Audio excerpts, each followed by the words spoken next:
to this public meeting of the University of Pittsburgh Board of Trustees. My name is John Verbanek, and it is my pleasure to serve as chairperson of the board. This meeting has been duly advertised as a public meeting in accordance with the Sunshine Act and is therefore open to members of the public as observers. This meeting is also being streamed on the university's YouTube channel and being recorded. This recording will be made available via the Board of Trustees website following our meeting today. A quorum is present for the transaction of business. Participation in the meeting is limited to members of the board and to those individuals the board has invited in advance to take part. Before diving into our meeting, I'd like to share a few updates. First, I will ask that the minutes of this meeting reflect that on May 7th, 2025, the Board of Trustees met in executive session as permitted by the Sunshine Act to consult with an attorney about active litigation. Next, I'd like to welcome our newest member of the board, Andrea Stanford, who was appointed by Governor Shapiro to serve as a Commonwealth trustee. Andrea is a two-time alum, earning her undergraduate degree from Pitt Business and her master's from the Graduate School of Public and International Affairs. Professionally, she serves as the Pittsburgh Regional Manager for BNY. Andrea, we're excited to have you join us on our board. Welcome. We've had an exciting spring semester. Trustees Berrien, Golden, Stanford, and Walker, and Emeritus Trustee Condis joined me and university leadership and faculty in celebrating commencement this past weekend. We awarded our commencement speaker, Larry Fitzgerald, with an honorary doctorate degree. And at the same ceremony, we awarded diplomas to over 3,100 students. Last week, we also celebrated the launch of a public-private partnership, a very meaningful one, between Pitt and Visi Inc. to facilitate an AI-based collaborative approach involving patients, physicians, and payers to transform chronic disease management and foster a more affordable patient landscape. This is just one of the many news stories from the semester we've just concluded that I'm sure Chancellor Gable will share with you later in this meeting with her update. On a more somber note, however, we recently lost two members of the university community and Board of Trustees. On October 27th, Emeritus Trustee Frank Mosier passed away. Frank served on the Board of Trustees for 15 years, including 5 years as Vice Chairperson of this board. In recognition of his active and dedicated service, he was elected to emeritus status in 2002. A 1953 graduate of the Swanson School of Engineering, Frank generously supported the school through his service on the Board of Visitors and through his philanthropy. Frank earned several university honors, including the Bicentennial Medallion of Distinction, the Legacy Laureate, and the 225th Anniversary Medallion. And on March 16th, we lost Emeritus Trustee Bert Tansky. Bert exemplified all that's possible with the University of Pittsburgh education. We're indebted to him for his incredible leadership and generosity over the years. He was a proud Pitt alum, and together with his sister and our friend, Eva, advanced the university to truly new heights. Their leadership of the Building Our Future Together campaign, which raised over $2.1 billion and engaged over 180,000 individual donors, will continue to benefit our students, researchers, and community for generations. Bert served honorably on the Board of Trustees for over 2 decades, a period marked by unprecedented academic progress, dramatically elevated levels of research funding, and special recognition earned by our students, faculty, and alumni. While Bert will be greatly missed, his legacy and impact are woven into the very fabric of the University of Pittsburgh and will indeed endure forever. At this time, I'd like to ask for a moment of silence in honor of Frank and Bert.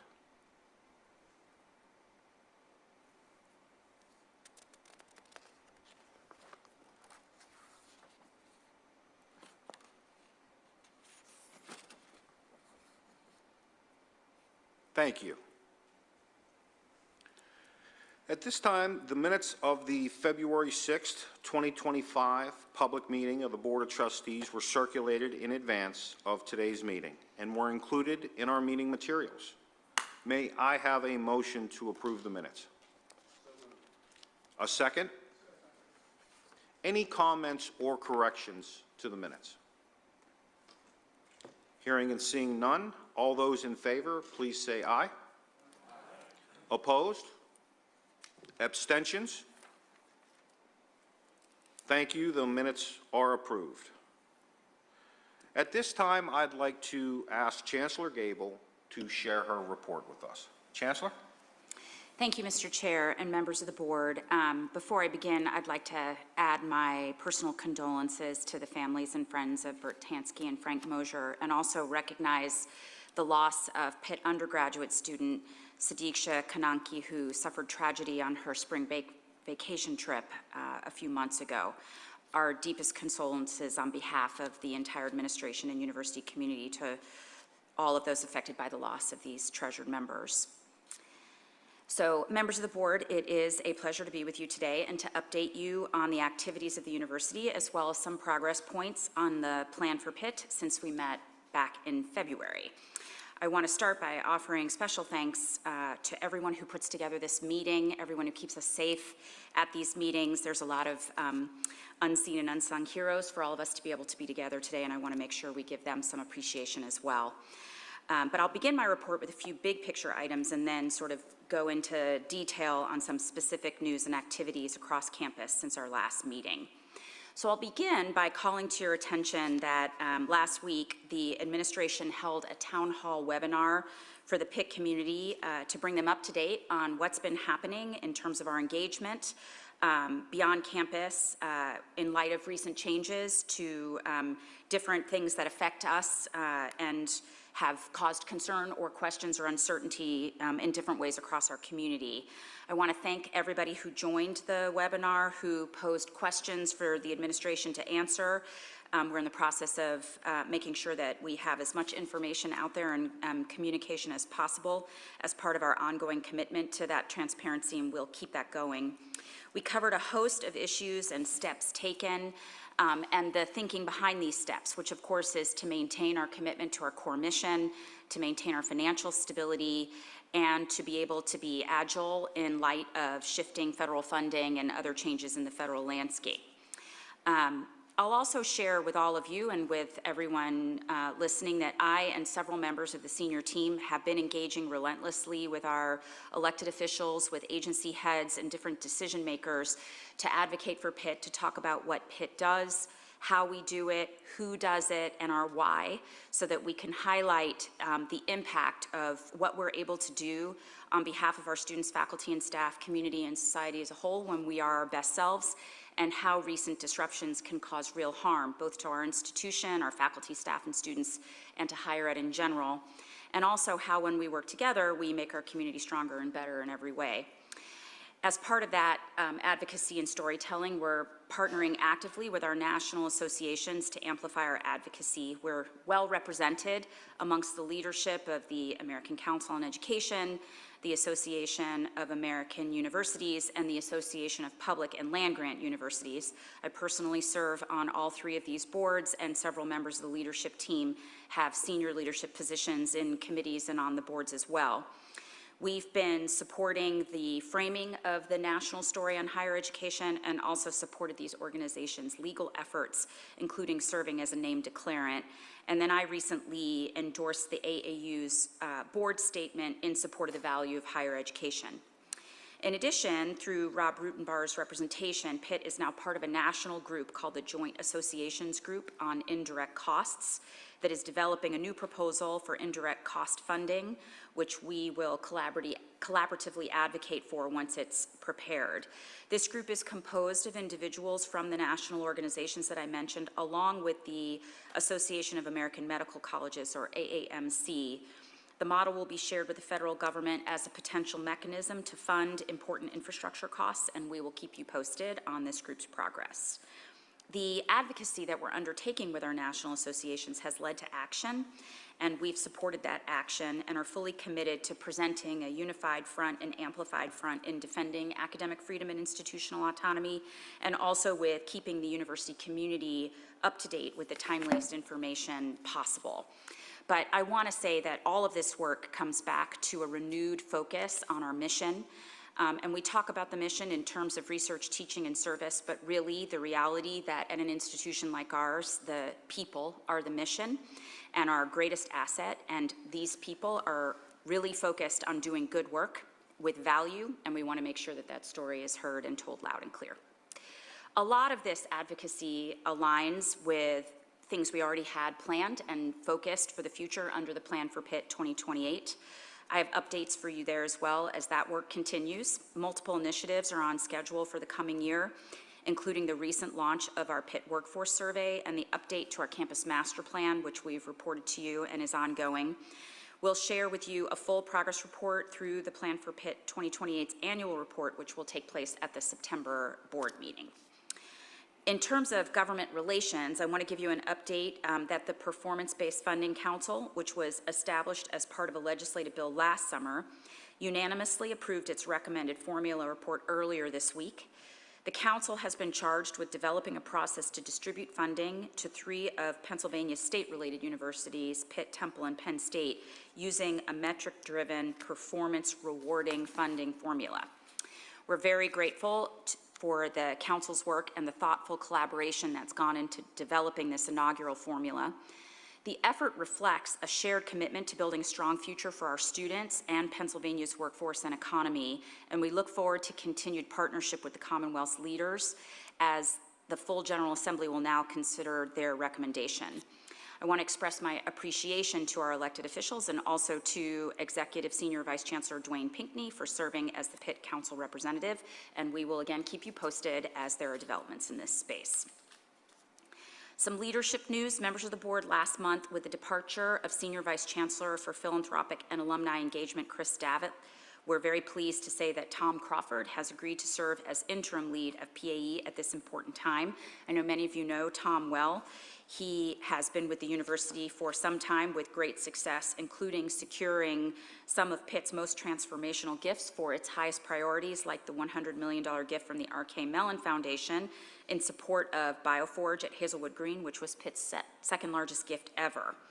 Also, in a related organizational shift, PAE has now joined an integrated Office of External Relations alongside Engagement and Community Affairs, Government Relations and Advocacy, and University Communications and Marketing, all under the leadership of Senior Vice Chancellor Kevin Washoe. So Tom, in his interim role, will now report to Kevin.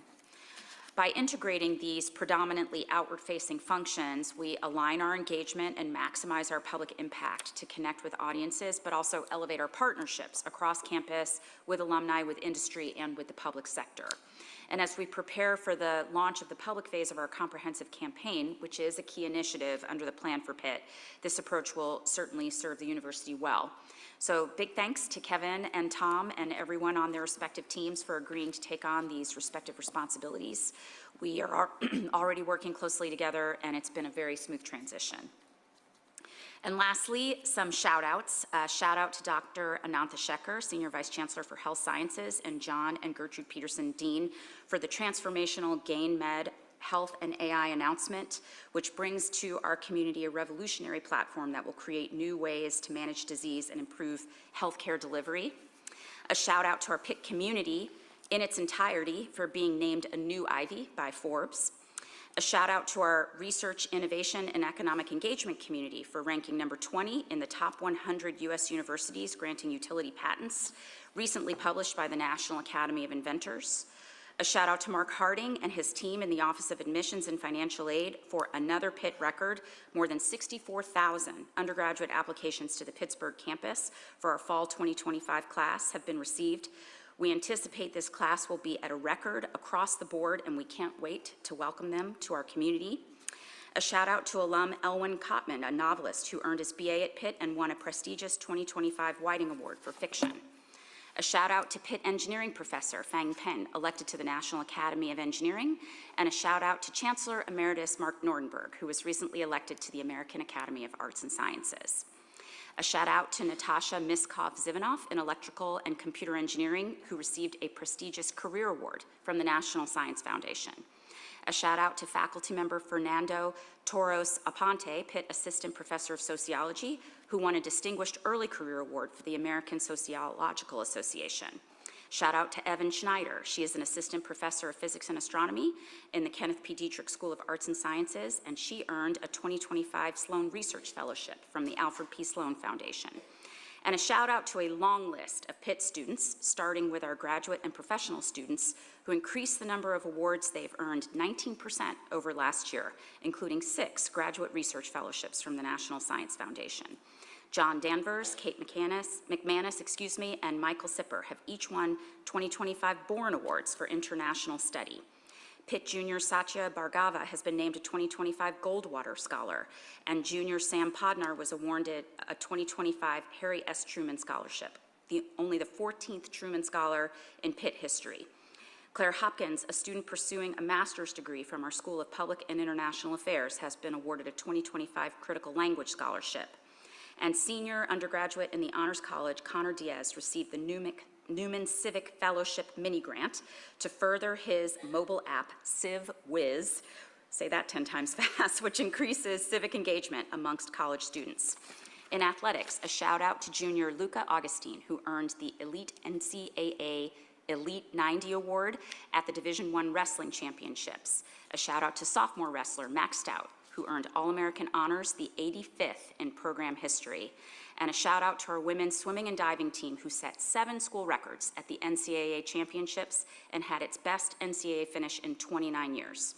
And members of the board, most of all, a shout out to the new graduates of the University of Pittsburgh, who were recognized at our spring commencement ceremony on May 4th. This was our largest graduating class ever. It was an absolute pleasure to welcome our newest Pitt alumni, alongside Board Chair Verbanek and many others here today. And with that, with thanks to Vice Chancellor Rachel Richelieu's team in University Communications and Marketing, I'm happy to close my report by sharing a video that highlights the spirit of Pitt at this celebratory time, especially at the commencement of the class of 2025, which really was remarkable. Thank you, Mr. Chairman.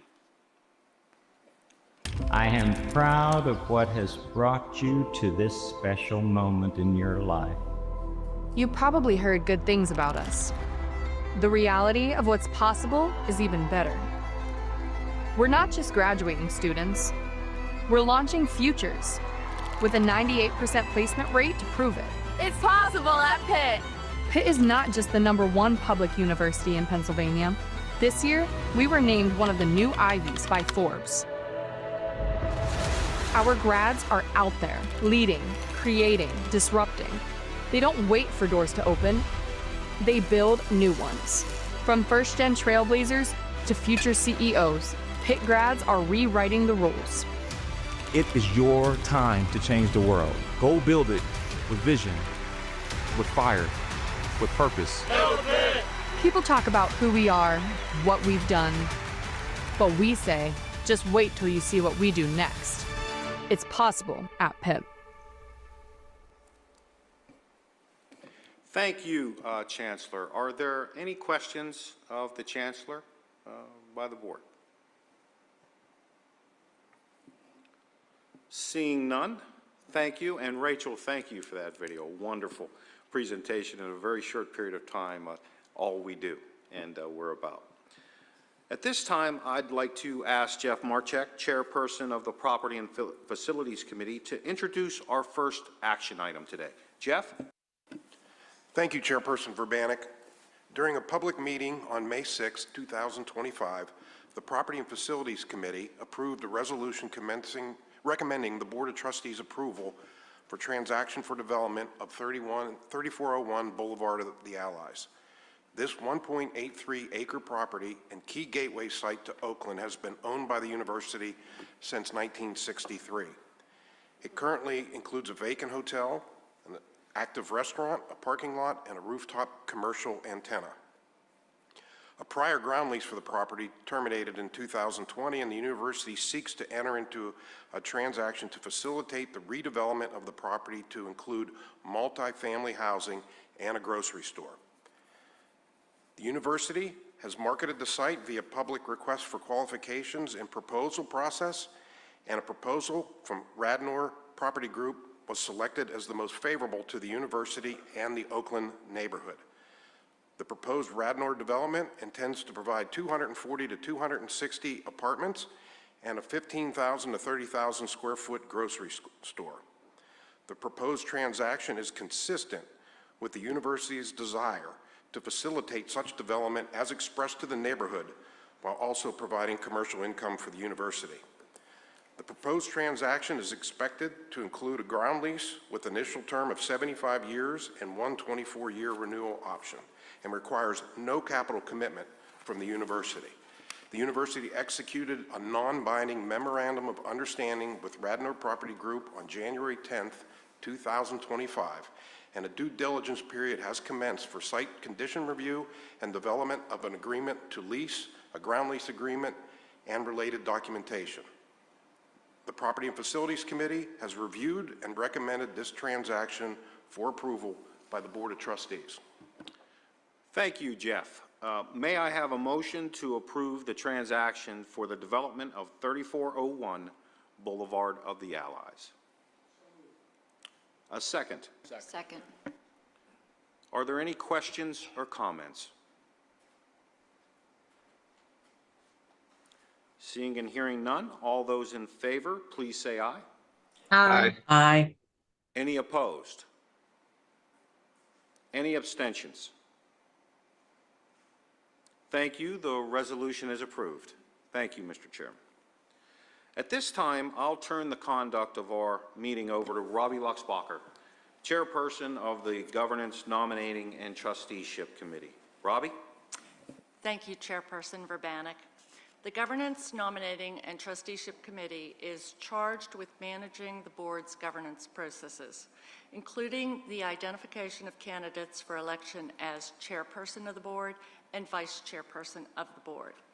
After seeking expressions of interest from eligible trustees and thoroughly reviewing the qualifications and priorities of trustees expressing interest in these leadership opportunities, at a public meeting on April 21st, our committee voted to recommend John J. Verbanek as chairperson of the board and Lisa A. Golden as vice chairperson of the board for one-year terms beginning on July 1st, 2025. On behalf of the Governance, Nominating, and Trusteeship Committee, I move that the Board of Trustees re-elect the incumbent board chairperson and board vice chairperson as detailed in the resolution included in our meeting materials. May I have a second? Second. Any discussion? Hearing none, all those in favor, please say aye. Aye. Any opposed? Any abstentions? Abstain. And I abstain. Thank you. Congratulations, Chairperson Verbanek and Vice Chairperson Golden. You're reelected. Thank you all. Thank you. And thank you for your continued service and leadership. Our committee is also charged with managing the Board of Trustees nominating procedures to maintain a board comprised of trustees with the appropriate mix of experience, skills, backgrounds, and independence to effectively carry out the board's responsibilities in the best interest, of course, of the university. At our public meeting on April 21st, our committee voted to recommend the re-election of two current term trustees, Sunday Bridget Jones and Adam C. Walker. Further, on April 4th, 2024, the Board of Trustees approved a 3-year transition plan to move all current special trustees to the term trustee category as part of our governance improvements. As such, at our public meeting on April 21st, our committee voted to recommend the election of 3 special trustees to be term trustees: Majdi B. Abulaban, Deborah Sen, and Brian S. Zaleski. On behalf of the Governance, Nominating, and Trusteeship Committee, I move approval of these re-elections and elections. Second.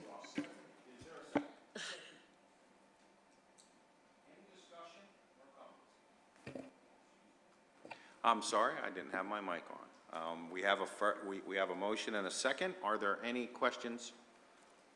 Discussion? Hearing none. All those in favor, please say aye. Aye. Aye. Any opposed? Any abstentions? I abstain. Adam Walker. I abstain. Sunday Bridget Jones.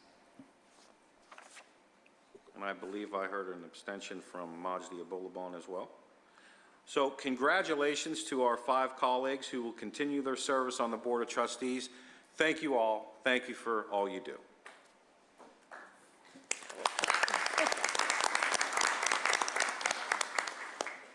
At this time, I'd like to ask our colleague, Peter Verschetti, Vice Chairperson of the Governance, Nominating, and Trusteeship Committee, to introduce our next resolution. Pete? Thank you, Chairperson Verbanek. The Governance, Nominating, and Trusteeship Committee is charged with presenting individuals to the full Board of Trustees as candidates for election to the honorary role of Emeritus Trustee of the University of Pittsburgh. At a public meeting on April 21st, our committee voted to recommend the following individuals who have made exceptional contributions to the progress and welfare of the university and have served with distinction and devotion as trustees: Eva Tansky-Bloom, Mary Ellen Callahan, David C. Shavrin, Roberta A. Luxbacher, Larry J. Merlot, Emil M. Spatafor, Jr., and A. David Tilstone. On behalf of the Governance, Nominating, and Trusteeship Committee, I move approval of the resolution electing these individuals to the honorary status of Emeritus Trustee. Thank you, Pete. Is there a second for that motion? Trustee Lieberman seconded. Any discussion? All those in favor, please say aye. Aye. Any opposed? Any abstentions? I abstain. I abstain. Congratulations to our 7 newest honorary emeritus trustees, and thank you for your continued commitment to the University of Pittsburgh, and more importantly, for everything that you've done for us. Thank you all. Congratulations.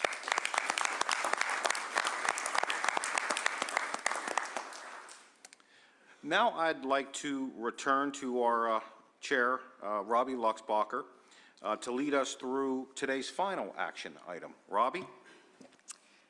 Colleagues, as you may recall, in February 2024, the Board of Trustees adopted a resolution titled "To Improve Governance Practices," which, among other things, directed the Governance, Nominating, and Trusteeship Committee to draft and recommend proposed revisions to the university bylaws to provide for several governance enhancements. This resolution further directed our committee to propose revisions to the Statement of Trustee Commitment and Responsibility. With many thanks to Tom Hitter, Assistant Vice Chancellor for Policy Development and Management, our committee has continued our board-directed work, assessed best practices in higher education governance, and sought subject matter expertise to enhance the Statement of Trustee Commitment and Responsibilities and ensure its alignment with the revised university bylaws. As a result of this assessment, at a public meeting on April 21st, our committee voted to recommend the adoption of individual statements of commitment and responsibilities for each membership category of the Board of Trustees. The voting trustees, which per the Commonwealth Act are the 24 term trustees and the 12 Commonwealth trustees. The non-voting ex officio trustees, which are the Governor, Secretary of Education, County Executive, and Mayor, and the honorary emeritus trustees. Copies of each statement, as recommended by our committee, were included in your materials for today's meeting. On behalf of the Governance Nominating and Trustee Committee, I move that the Board of Trustees approve the revised statement of trustee commitment, and responsibilities, the new statement of non-voting ex officio trustee commitment and responsibilities, and the new statement of emeritus trustee commitment and responsibilities. Thank you, Robbie. There's a motion on the floor. Do we have a second? Second. Seconded. Any discussion?